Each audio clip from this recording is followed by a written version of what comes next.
Hey everyone!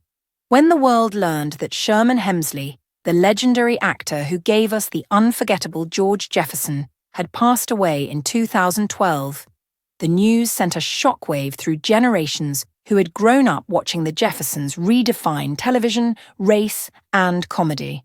But what followed after his death wasn't the celebration of life one might expect for a man who changed pop culture forever. Instead, it was confusion, tension, and heartbreak that revealed just how fractured things had become behind the laughter. For nearly a decade, The Jeffersons had been one of the most beloved sitcoms on television, with Sherman's explosive energy and comedic brilliance turning George Jefferson into a symbol of ambition, pride, and resilience. A black man who demanded respect in a world that often denied it. Yet, off-screen, Sherman was a quiet, deeply private man, almost the opposite of the character he portrayed. Born in Philadelphia in 1938, raised by a single mother, he spent much of his youth struggling, working odd jobs, and dreaming of a stage career. And when he finally found fame later in life, through Norman Lear's All in the Family and its spin-off The Jeffersons, the transition from obscurity to superstardom came with a price.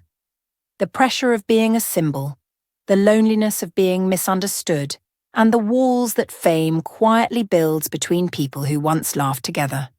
Those walls would become painfully visible after his death, when fans expected a public memorial uniting the cast that once defined black excellence on television.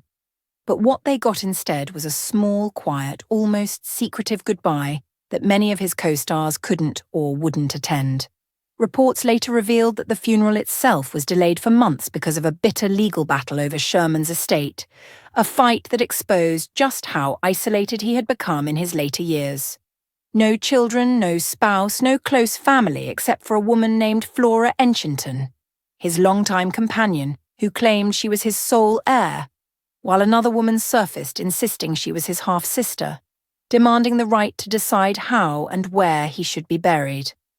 The body of the man who once made America laugh sat in limbo, unburied for months, trapped between court filings and heartbreak as fans begged for closure and friends struggled to make sense of the chaos. For some of Sherman's former castmates, that legal circus was too painful to bear. They remembered him as gentle, brilliant, and deeply spiritual, not as the subject of a tabloid battle, and the idea of attending a funeral mired in controversy felt like dishonoring the private man he'd been. Isabel Sanford, who played Louise Wheezy Jefferson and shared one of television's most iconic partnerships with Sherman, had herself passed away 8 years earlier, and her absence was already a wound for fans hoping to see the two reunited in spirit. Marla Gibbs, who played Florence, later spoke about how hard it was to see Sherman's legacy reduced to legal headlines, saying that he had been his own man, fiercely independent, and that people didn't realize how much he cherished solitude. Others from the ensemble felt disconnected by time. Decades had passed since the Jeffersons ended, and everyone had gone their own way, carrying their own scars from a business that too often chews up and forgets its pioneers. But beneath all that, there was something deeper, a sadness that Sherman Hemsley had died as he had lived. Quietly, privately, misunderstood by many and surrounded by few.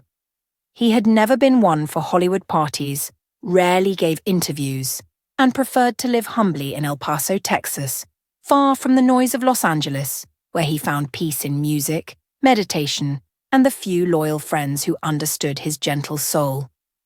So when the funeral finally took place, months after his death, away from the glamour, attended by only a handful of people, it wasn't because his colleagues didn't care, but because they knew that this was how Sherman would have wanted it. No cameras, no spectacle, no speeches full of hollow praise, just quiet remembrance. It was heartbreaking. Still for fans, the man who made millions smile leaving this world almost unnoticed, his laughter echoing louder than the farewell he received.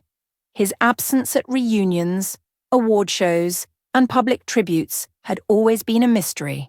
But after his passing, it became clear that Sherman had never needed the spotlight to validate his work.